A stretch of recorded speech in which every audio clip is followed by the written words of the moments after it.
Also YouTube, Day here from Zephyr Games. We are here with Joe. Joe is basically going to give you a full rundown this week of all his Predaplant mixes. This includes DDDs, Lunar Lights, Red Eyes, Abyss Actors. What else, Joe? I think that's mostly it. They're the main ones. You've done Dark Worlds as well, though, haven't you? Yeah. So, and he was responsible for the Dark World one. So, without further ado, I'm going to let Joe crack straight into that. Right, so just to get through the DDD stuff, we got the three Abyss Ragnarok, the 3 Oblivion Ragnaroks, and the 2 Thomas. These are the level 8s of the deck, and that's very important for your big fusion plays, as well as everything else for DDDs. Then for the other pendulums, you got the 1 Orthodos and 1 Copernicus. I've been taking Copernicus in and out of this deck build, even like going from 1 to 2 to none, and then so on.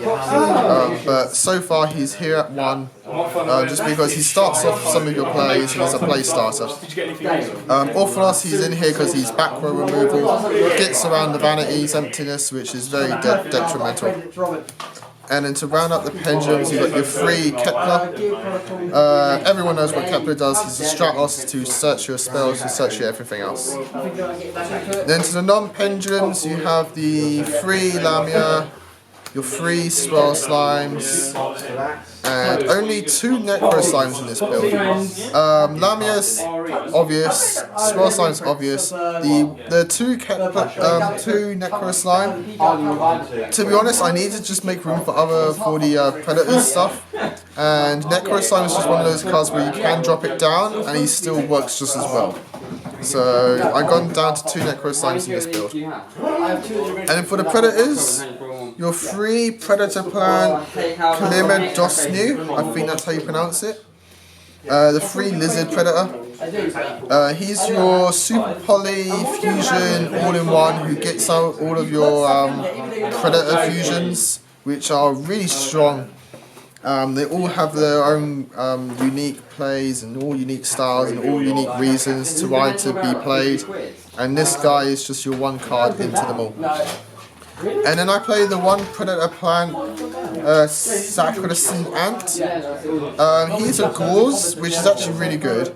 But he is also your searcher for the Predator when he leaves the field, as well as just being another fusion material as well. So he's a really good card. And to round up the stuff, we've got 2 Maxi. Maxi is obvious, don't need to explain Maxi. And the 1 card tech which I put in after my last normal DDD deck profile, which is Barrier Statue of the Abyss. And now this card is in here. In my pure DD build, I actually play this at 2 in the main. And the reason I play this at 2, and play it at all, is because things like Zodiac, Yang Zings, just anything that's not a dark oriented deck, this card is just so good against them. And in DDD, it's even better. The fact it's a Fiend, it gets buffed up by your Witch, so it becomes a 2k beat stick during their turn, and the fact that they can't special summon anything that's not a dark is just so strong. You also have ways to protect this, so you have your Siegfried, you can negate the spells and traps trying to pop this. Titanic negates spells to try to pop this, as well as being a redirection. So if they go trying to summon something like a Tower Top, let's say, and just attack this, you can go Titanic, attach and negate, and redirect the attack to him, so this keeps this safe. So he's a really good pseudo vanities fiend, but much easier to summon. So that's why he's in here. I highly recommend all you DD players give this card a go. It's really good. For spells, you got your 3 Gate standard, 1 Swamp King. Again, I had to make room for the Predators, but Swamp King is one of those things I can reduce and it's still strong. 2 Allures, everything in here is dark except Maxi. 2 Desires, just want to mill through your deck, get through your deck, get to your combo pieces and just go for game. And for the 1-ofs, got 1 for 1, Foolish Burial, and the Predaplants. Essentially, it's a premature burial for Predaplants. You can just target Predaplant, revive it, and equip it to this card. Just gets back your fusion player, or even your answer if you really have to. And then for traps, you've got your 1 witch, 1 emptiness, and 2 strikes. Plain simple strong traps. I bent a common bear. That's the main deck. Extra deck. Your DD extras. Your standard 2 Genghis, 1 Diarch, and 1 Dragon King Bane Beowulf. I had to unfortunately take out Wave Caesar, just to make room for the other stuff. But the things that I can replace them with are just equally as strong. And now for the Predaplant stuff. Essentially, I've just gone for 1 of each. So you've got Predaplant, Chimera and Flasia, Starving Venom Fusion Dragon. And the big reason why I wanted to make this work is Greedy Venom Fusion Dragon. To go through all these, Chimera Flasia, he's essentially in here because he's the easiest one to bring out because you can fuse from the hand. And so he, the only effect you're gonna be using him for is to be able to attack something. They lose 1,000 and then you gain 1,000. So he can essentially run over nearly anything in the game. Starving Venom Fusion Dragon, you all know what this guy does. He's just a really strong monster. Being able to just non-target, gain the attack points of a monster your opponent controls. And then the other effect is you can target a monster that's level 5 or higher in your opponent's field. And then it gains that monster's name and effects to the end of the turn. And when he's destroyed, you destroy all special summon monsters your opponent controls.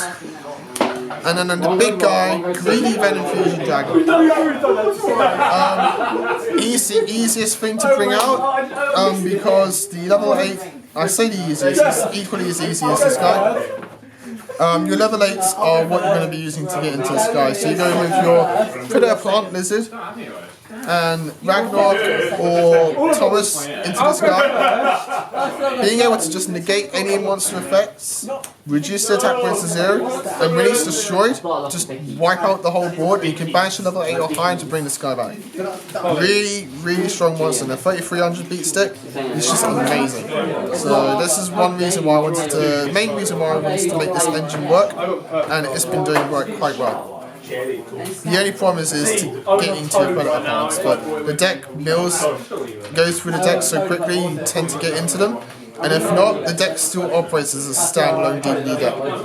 So you're not really losing anything, and so there you go. Synchros, Omega, Crystal, and Siegfried, the level 8s I've picked, it's all standard, everyone knows what these guys do. 7s, Gus King, standard, and I still stick with my clearing, just because clearing is just an easy replacement for Crystal Ring. If I can't go into the Crystal, I can just go into clearing and have pretty much the same board. And then the one for him is to round up the Synchros, and then the 2 XCs is Kali Yuga and Titanic. Probably the strongest rank 8s this deck can actually make. The other options you have are like the what is it? I'm trying to remember now. Felgrams is quite strong in this format. And so there we go. But that's the DDD deck. I hope you guys enjoyed it. Give it a go. If you like the Predaplants, if you have them and you have DDDs, this deck's very budget. You can actually make this quite easily. And the engine is really good. The Predaplants, I think, are very underrated and very underused. And so give them a go. If you have a dark deck, put them in. The engine I've created is actually very consistent, and so it's very flexible. But and again, give this guy a go. I can't recommend this enough. This got me first place in one of our locals, and I actually managed to beat Zoo in the last round of it. It's really strong.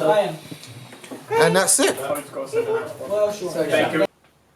If you like that video, why not check out our other videos available? We've got more deck profiles, pack openings, and of course duels. And don't forget to click on the most important button of all, that subscribe button, right in the bottom left hand corner.